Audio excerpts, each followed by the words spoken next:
Hello বন্ধুরা, drawing শুরু করার আগে কিছু জিনিস বারবার প্র্যাকটিস করতে হয় এবং সেগুলোর উপর নির্ভর করে কিভাবে ছবি আঁকতে হয় আজকের ভিডিওতে আমি সেটাই করে দেখাবো।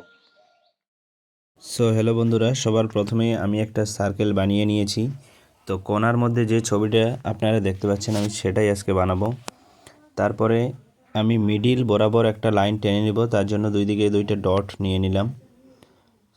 এই পর্যন্ত একটা লাইন টেনে নিলাম। তো টেনে নেওয়ার পর আমি এদিক থেকে একটু নিচের দিকে নামিয়ে দেব। তারপরে আমি ডান দিক থেকেও ঠিক একইভাবে নিচে নামাবো। তো আমার লাইনগুলো একটু তেড়া বেঁকা হচ্ছে, কারণ আমি বিষয়টা একবারই করে দেখাচ্ছি। আর হোয়াইট বোর্ডে একটু পিচ্ছিল টাইপের হয়, সেজন্য প্রথমে একবারই সোজা হয় না। এটা কমপ্লিট হয়ে যাওয়ার পর আমরা সব লাইনগুলো মাঝখানে যে লাইনগুলো ছিল দাগগুলো সেগুলো ইরেজ করে দেবো। ইরেজ করে দেওয়ার পর মাঝখানে যে লাইনটা ছিল ছবির মধ্যে, যেটা আপনারা মাঝের লাইনটা দেখতে পাচ্ছেন, সেটা টেনে নিলাম।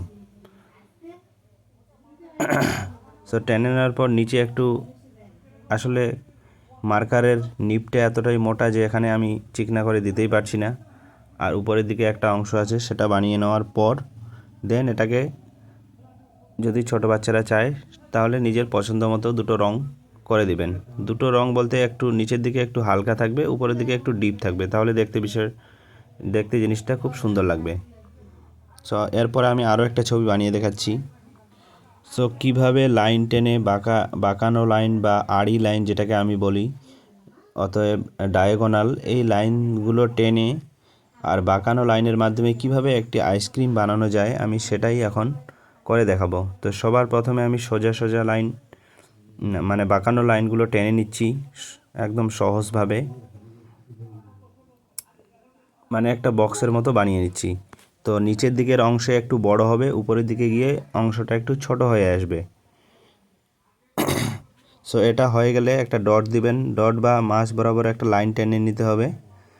টেনে নেওয়ার পর আমি বক্স করে করে বিষয়গুলোকে দেখাচ্ছি, আর পরবর্তীতে এই লাইনগুলো কিন্তু মিশে যাবে। এগুলো কমপ্লিট হয়ে যাওয়ার পর আমাদের মাঝখানে যে লাইনগুলো আছে সেগুলো মিশিয়ে দিতে হবে। এভাবেই মিশিয়ে মিশিয়ে কাজ করলে বিষয়গুলো খুব সুন্দর হয়। মানে বক্স ধরে ধরে করতে হবে, পরে আমাদেরকে বিষয়গুলো, মানে যে লাইনগুলো বাড়তি সেগুলো মিশিয়ে দিতে হবে। তাহলেই খুব সহজভাবে আমরা যে কোনো ছবি আঁকাতে পারবো। তো আমার উদ্দেশ্য হলো ছবিটাকে এখানে সুন্দর করে দেখানো না, ছবিটাকে কিভাবে সহজভাবে বানানো যায় সেটাই আমি দেখাই।